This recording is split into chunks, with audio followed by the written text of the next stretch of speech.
Salam, axşamınız xeyir olsun. Gün Astovaya baxırsınız. Studiyada Aynur Zahid əvvəlcə əsas xəbər başlıqlarına qısaca nəzər salaq.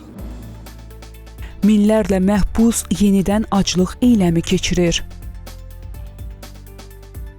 Düşmən separatizmi gücləndirmək niyyətindədir. Qalibovdan açıqlama.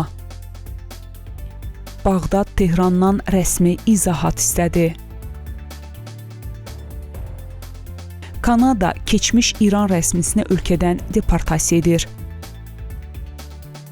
ABŞ Tomahawk raketlərinin istehsalını kəskin artıracaq.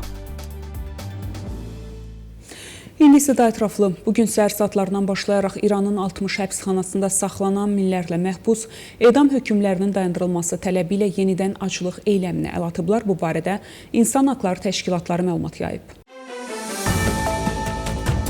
Məlumata görə məhbuslar beynəlxalq ictimaiyyətin və insan haqları müdafiə qurumlarının diqqətini ölkədə artan edam cəzalarına cəlb etmək üçün buna əl atıblar.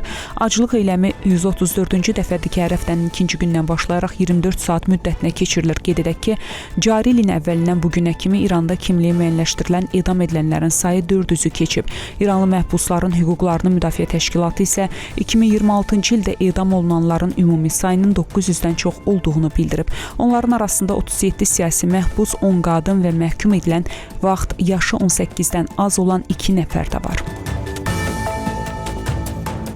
Davam edirik. Düşmən xaos, terror və separatçı hərəkətləri gücləndirmək niyyətindədir. Bunu İran parlamentinin sədri Məhəmməd Baqir Qalibov deyib.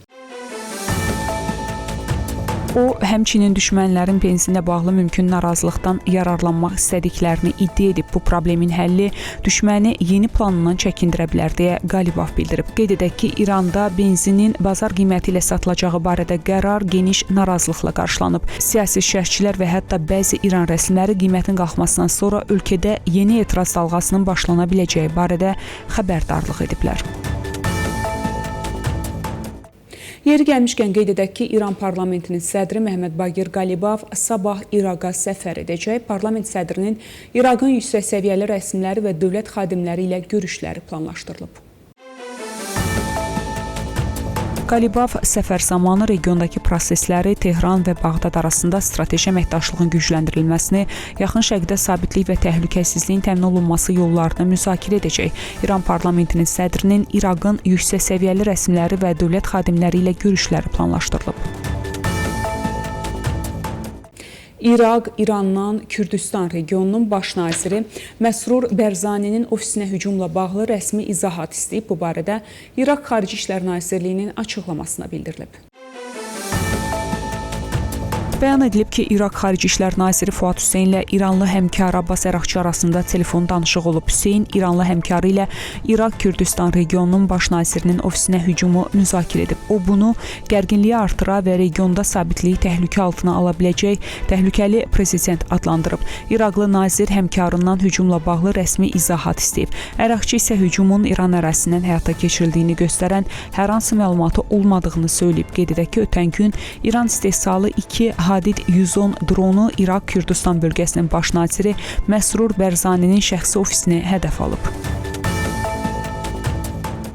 Kanada Federal Məhkəməsi İran Daxili İşlər Nazirliyinin keçmiş sözçüsü Salman Samaninin ölkədən qovulması barədə qərar verib. Bu haqda Lav 360 xəbər xidməti məlumat yayıb. Salmaninin Həsən Ruhaninin prezidentliyi dövründə İranda insan haqlarının pozulmasındakı roluna görə Kanadadan qovulduğu bildirilib. O, 2021-ci ildə Ankarada verilən turist vizası ilə Kanadaya səyahət edib. 2 il sonra Kanada onun və onlarla digər İran hökumət məmurunun və ya onların yaxınlarının vizasını ləğv edib, ancaq Salmani Toronto məhkəməsində iddia qaldıraraq Kanadada qalmağa çalışıb.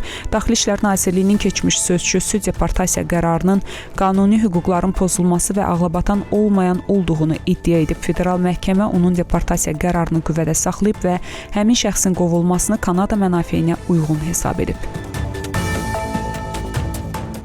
ABŞ və İran hökumətləri arasında təmaslar hazırda əvvəlkindən daha intensiv xarakter daşıyır. Bu barədə ABŞ prezidenti Donald Trumpın xüsusi nümayəndəsi Jared Kushner Fox News telekanalına açıqlamasına bildirib. Küşnerin sözlərinə görə ABŞ müxtəlif İran hökuməti strukturları ilə əlaqə saxlayır və tərəflər arasında bir sıra yaxşı dialoqlar keçirilib. Bununla belə xüsusi nümayəndə iki ölkə arasında qarşılıqlı etimad səviyyəsinin hələ də olduqca aşağı olduğunu etiraf edib. O bildirib ki, Tehran Vaşinqtonla fəal təmas qurur, lakin tərəflər arasında qarşılıqlı anlaşmaya hələ nail olunmayıb. Hazırda Prezident Donald Trump İrana iqtisadi təzyiqə diqqət yetirir. Bunu Amerika liderinin kürəkəni Jared Kushner İranla dialoq barədə danışarkən deyib. Əgər İran nüvə silahı yaratmaq imkanından imtina etməsi ilə bağlı bizimlə müzakirə etdiyi razılaşmanı yekunlaşdırmağa hazırdırsa, əlbəttə ki, o, İran xalqı üçün çox yaxşı ola biləcək bir razılaşma əldə etməyə hazırdır. Lakin hazırda onlar bizim üçün məntiqli olan bir addım atmağa heç bir maraq göstərmirlər, deyə Kushner qeyd edib. ABŞ Tomahawk qanadlı raketlərinin istehsalını artırmaq üçün Raytheon şirkətinin istehsal bölməsi ilə 22,9 milyard dollar dəyərində müqavilə imzalayıb. Müqavilə ABŞ-nin yüksək texnologiyalı silah ehtiyatlarını bərpa etmək və istehsal imkanlarını genişləndirmək məqsədi daşıyır. ABŞ-nin müttəfiqlərinə böyük həcmdə silah tədarik etməsi və İranla münaqişə zamanı sursatlardan istifadə etməsi ehtiyatların azalması ilə bağlı narahatlıqlar yaradıb. Yeni müqavilənin Tomahawk raketlərinin istehsalının əhəmiyyətli dərəcədə artırılmasına imkan verəcəyi bildirilir.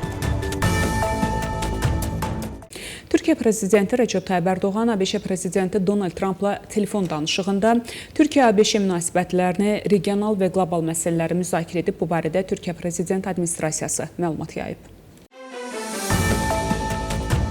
Erdoğan İran-ABŞ gərginliyi fonunda diplomatik imkanlardan maksimum istifadə edilməsinin vacibliyini vurğulayıb və Türkiyənin sülh səylərinə dəstəyini davam etdirəcəyini bildirib. Türkiyə prezidenti həmçinin Pakistan və Səudiyyə Ərəbistanı ilə imzalanan birgə müdafiə sazişinin regional sabitlik və təhlükəsizliyə töhfə verəcəyini qeyd edib. Belə hörmətli tamaşaçılar, bu saata çatdıracağım əsas xəbərlər bunlar idi. Görüşmək ümidi ilə salamat qalın.